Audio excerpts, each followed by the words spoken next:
Bonjour, bienvenue sur cette nouvelle vidéo. Aujourd'hui, nous allons apprendre le Do majeur et le Ré mineur. Donc, le Do majeur, vous allez utiliser donc les trois doigts, index, majeur et annulaire. Le premier doigt sur la corde de Si première case. Donc, l'index sur la première case, la corde de Si. Le majeur sur la corde de Ré, deuxième case, et l'annulaire sur la corde de La, troisième case. Et là, vous avez un accord de Do. Même principe pour ceux qui ont un peu plus de mal à ce que les cordes sonnent. Et bien vous allez jouer avec le pouce ou ce que vous voulez, chaque corde. Et puis, progressivement, vous allez appuyer avec la main gauche. Et au bout d'un moment, ça va sonner. Alors, je vous ai dit d'essayer d'avoir les phalanges le plus droit possible par rapport aux manches de la guitare. Alors là, il y a une petite exception, on va dire, en quelque sorte, selon votre morphologie. L'annulaire, lui, en fait, la phalange va être légèrement allongée. Or, ce qui peut arriver, c'est que la corde en dessous, donc la corde de Ré, elle ne sonne pas. Donc là, à vous d'ajuster vos doigts, de remonter très légèrement le doigt. Voilà, alors ça se voit peut-être pas comme ça, mais là, ça ne sonne pas, la corde de Ré. Et là, si vous remontez légèrement, ça va sonner. Donc, il s'agit, quand vous faites vos accords, d'ajuster vos doigts jusqu'à ce que ça sonne.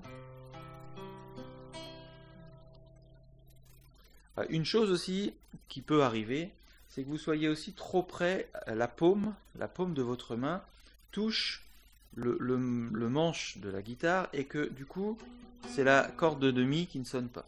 Donc là, pareil, essayez d'avoir la paume de la main, alors ça ne se voit pas forcément comme ça à la caméra, mais essayez de reculer un tout petit peu la main du manche, de manière, la paume du manche, de manière à ce que vous ne vous retrouviez pas avec, alors j'exagère évidemment un petit peu, mais avec une corde qui ne sonne pas. Ça peut arriver, surtout quand on a des petites mains, pour un enfant par exemple, ça peut arriver que ça ne sonne pas, donc il va falloir ajuster aussi votre main pour que ça sonne. Et puis une dernière recommandation, vos doigts doivent toujours être le plus près possible de la frette. Donc ça, je l'ai déjà dit dans une vidéo. Si vous avez les doigts ici, bien sûr que ça peut sonner, mais au début, quand on n'a pas l'habitude, il va falloir forcer beaucoup plus. Voilà, il faut appuyer beaucoup plus à ce niveau-là. Et en plus de ça, le son n'est pas vraiment très joli. Donc il faut vraiment être le plus près possible, mais pas non plus dessus, pas sur la frette. Alors ça peut aussi légèrement sonner, mais bon, c'est pas le son que l'on recherche. Donc vraiment, être le plus près possible des frettes. Et quand vous regardez la guitare, vos doigts sont à gauche de la frette. Voilà. Ensuite, on va faire un Ré mineur. Donc c'est l'accord que vous avez à droite. Ré mineur. Index sur la première case, la corde de Mi. Le majeur sur la corde de Sol, deuxième case. Et l'auriculaire, le petit doigt, sur la corde de Si, troisième case. Pourquoi je choisis le petit doigt? Déjà parce que ce petit doigt, il va falloir qu'il travaille, parce que vous allez vous en servir. Or, c'est pas facile au début. Vous avez alors déjà le petit doigt qui n'est pas renforcé, qui n'est pas musculairement très fort. Et en plus de ça, vous avez l'annulaire qui, lui, va vouloir rester comme ça au lieu de le soulever.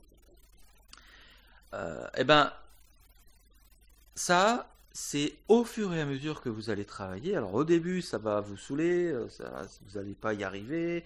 Le doigt, il va votre annulaire là, il va se mettre, se positionner sur une corde, etc. Bah, c'est au fur et à mesure que vous allez travailler qu'au bout d'un moment, votre doigt va facilement se soulever. Mais tout ça est une question de travail, de persévérance. Donc ne vous découragez pas au début quand vous n'y arrivez pas. Au début, peut-être que vous allez pouvoir utiliser effectivement l'annulaire au lieu de l'auriculaire. Mais je vous suggère fortement de travailler du coup avec les deux, pour pouvoir vous familiariser. Et pourquoi je suggère que ce soit plutôt le petit doigt que vous allez mettre?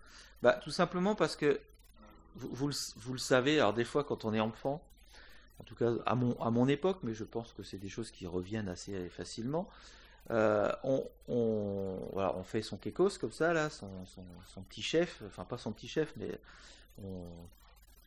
voilà, on fait celui qui réussit à faire un truc que les autres en général n'y arrivent pas. Bah, d'essayer en fait d'écarter les doigts, j'y arrive pas avec la main droite, avec la main gauche, d'écarter les doigts comme ça, c'est pas évident. Or, bah, quand on a les doigts bien écartés, on va y arriver, mais quand on a les doigts un peu près les uns des autres, eh ben, écarter les doigts là, c'est pas si évident. Et en plus, quand on les courbe et tout ça. Donc ça, bah, c'est tout simplement que ce sont des gestes qu'on n'a pas l'habitude de faire, c'est normal, hein, sauf si vous faites, je ne sais quel, j'en sais rien, un sport quelconque, ou voilà, peut-être quelque chose que vous avez fait dans votre vie qui fait que ça devient naturel. Et en général, c'est pas si naturel que ça. Or, c'est donc plus facile d'écarter le majeur et l'auriculaire plutôt que le majeur et l'annulaire. Ça, c'est une des raisons pour lesquelles je préconise d'utiliser le petit doigt. C'est une des raisons, parce que la première raison, c'est aussi de faire travailler ce petit doigt. Voilà. Donc, je n'insiste pas sur si ça ne sonne pas, vous savez comment faire pour que ça sonne à un moment donné. Maintenant, bah, toujours pareil, il s'agit de faire passer d'un accord à l'autre. Toujours pareil, familiarisez-vous avec l'accord. Voilà, vous soulevez vos doigts, vous les reposez. Alors, évidemment, vous le faites à votre rythme, hein, et selon votre facilité. Et puis à un moment donné, ben, vous allez passer du Do au Ré. Alors, il n'y a pas fondamentalement de truc. Peut-être que, effectivement, de passer du Do au Ré, vous avez en fait le même écart d'index majeur. Donc là, vous allez soulever l'annulaire. Vous avez le même écart index majeur. Et puis, vous allez mettre le petit doigt. Voilà. C'est un petit truc qui peut vous faciliter la vie pour passer du Do au Ré. Voilà. C'est pas fondamental, mais ça peut le faire. Maintenant, vous connaissez 4 accords: le Mi mineur, le La mineur, le Do majeur et le Ré mineur. Ben, il s'agit aussi de faire la même chose